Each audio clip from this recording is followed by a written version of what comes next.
और अब आते हैं हमारे ट्रेड्स पर। प्रकाश का बस सर, गुड आफ्टरनून। आपका ट्रेड क्या होगा इस वक्त का? Good afternoon to you. Trade long ही होगा और स्टॉक का नाम है अल्केम। अल्केम का जो चार्ट स्ट्रक्चर बढ़िया लगता है और ना हाई टाइम फ्रेम बेसिस पर थोड़ा इंकरेजिंग लगता है। ज्यादा नीचे नहीं आया, साइडवेज मूव मिला, उसके बाद एक अप मूव मिला है आज जब बुरा दिन है। ट्रेड करा है 6295 पर, स्टॉप होगा 6240, करीब 45 रुपीज का। वक्त दीजिए, 6500 चला जाएगा नेक्स्ट वीक अल्केम। ओके, 6500 की तरफ अल्केम में तेजी वाला ट्रेड। मानस बताइए, आप क्या पिक करेंगे?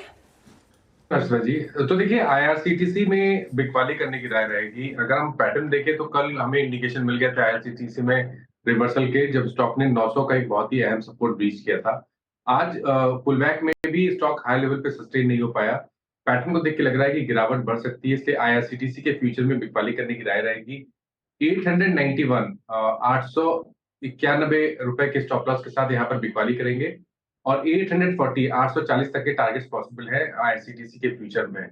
चाहे तो पुट ऑप्शन ले सकते हैं। 870 वाला पुट ऑप्शन जो 21 रुपए पे ट्रेड हो रहा है, वहां पर आप खरीदारी कर सकते हैं। 13 रुपए का आपको इसमें स्टॉप लॉस लगाना है और 40 रुपए के टारगेट सेट करने हैं। ओके, आईआरसीटीसी 870 की पुट ऑप्शन आपका विकल्प है और सेल कॉल है आईआरसीटीसी। एक बजाय फ्यूचर्स का प्राइस लेके आइएगा। इस कॉल का पुट का प्रीमियम है 21 रुपये 30 पैसे और फ्यूचर्स ट्रेड कर रहे हैं 876 पर। Ashish Baiti ji, good afternoon. आपका ट्रेड इस वक्त का? Good afternoon Viren ji, good afternoon Harshita ma'am, good afternoon everyone. Viren ji, मेरी जो ट्रेड रहेगी वो अपोलो हॉस्पिटल में सेल रहेगी। पिछले 2 दिनों में हमने देखा है कि पूरा अच्छा खासा जो ट्रेंड बना हुआ था अपोलो हॉस्पिटल में ऊपर की तरफ, वो 2 दिन में ही पूरा रिवर्स हो गया है और करीब करीब जो पिछले 20 दिनों का गेन्स था वो 2 दिन में इसने गिव अप किया है। हमें लग रहा है जिस हिसाब से यहाँ पे गिरावट हुई है और ओपन इंटरेस्ट का जिस हिसाब से इजाफा हुआ है, शॉर्ट बिल्टअप क्लियरली विजिबल है चार्ट्स पे, तो 6900 का स्टॉप लॉस लगाकर इसमें बिकवाली की सलाह है। 6650 और 6550 के टारगेट्स के लिए।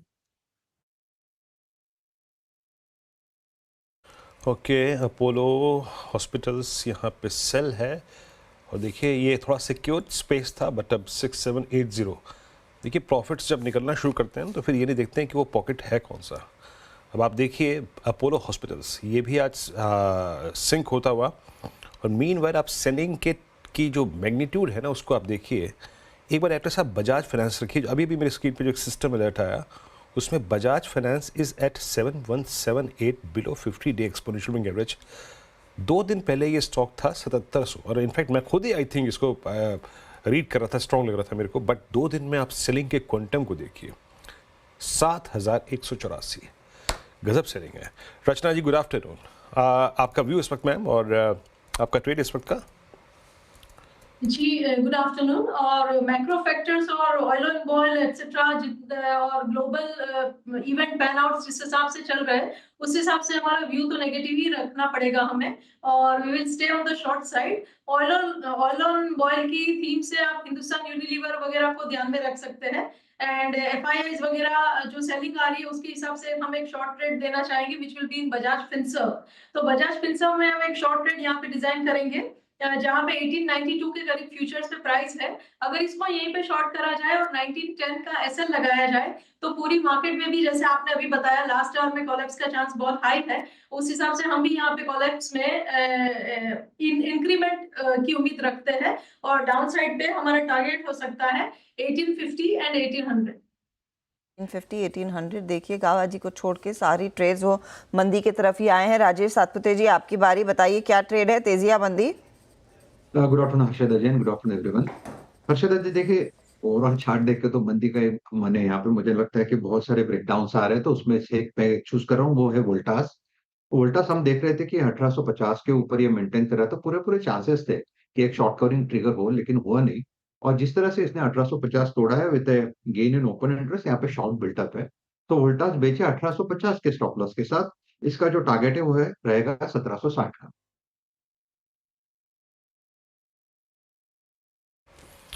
ओके, वोल्टास 1801 पे, और जो कमोडिटीज़ का की स्ट्रेंथ है वो यकीन मानिए तो वोल्टास को थोड़ा चुभती हुई इस वक्त, और वोल्टास काफ़ी रन कर भी चुका था।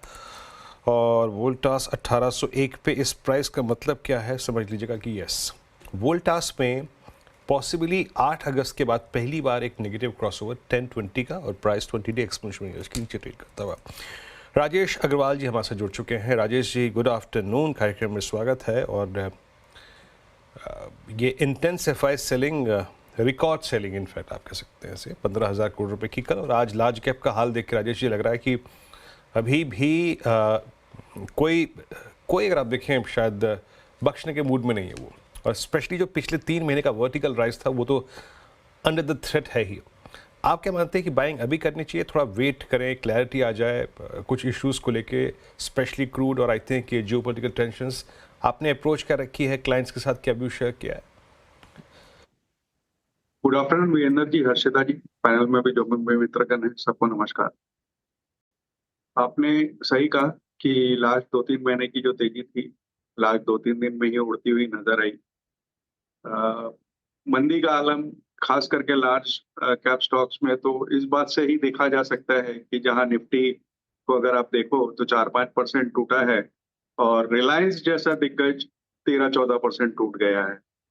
तो इसे तो मैं कुछ एग्जैगरेशन ही कहूंगा, और हमने हमारे क्लाइंटों को यही कहा है कि ऐसी कोई दिक्कत भारत रिलेटेड नहीं है। ये जो विदेशों में जो भी दिक्कतें हुई है, इजरायल ईरान की, या जो भी चाइना में स्टिमुलस वगैरह आया है, लोग ऐसा कह रहे हैं कि एफआई का पैसा चाइना की तरफ जा रहा है, और ये सारी दिक्कतों के कारण से यहाँ गिरावट देख रही है। बट कोई भी ऐसी दिक्कत भारत रिलेटेड नहीं।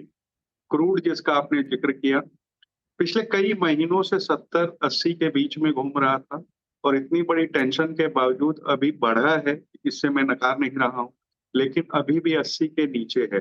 और मुझे ये लगता है कि जब तक अपना 90-95 के नीचे क्रूड रहता है, तब तक भारत को ऐसी कोई दिक्कत बहुत तेजी से नहीं आने वाली है। सेंटिमेंटली जरूर फर्क पड़ता है, कुछ एक इंडस्ट्री को ज्यादा फर्क पड़ता है, लेकिन बहुत लंबा ये चलने वाला नहीं है। पर मुझे लगता है कि ये जो गिरावट आई है, आपको एक मौका दे रही है खरीदारी करने का। अब समय की अवधि मैं नहीं कह सकता कि 2 दिन 3 दिन में ये सुधरेगा या हफ्ते में सुधरेगा, लेकिन अगर आप मध्यम से लंबी अवधि का नजरिया रखते हैं तो लार्ज कैप स्टॉक, खास करके ऐसे स्टॉक जो कि फंडामेंटली बहुत साउंड हैं, फॉर एग्जांपल रिलायंस हो, एचडीएफसी बैंक हो, लार्सन हो, इनको अक्यूमुलेट करने के ये शानदार मौके हैं।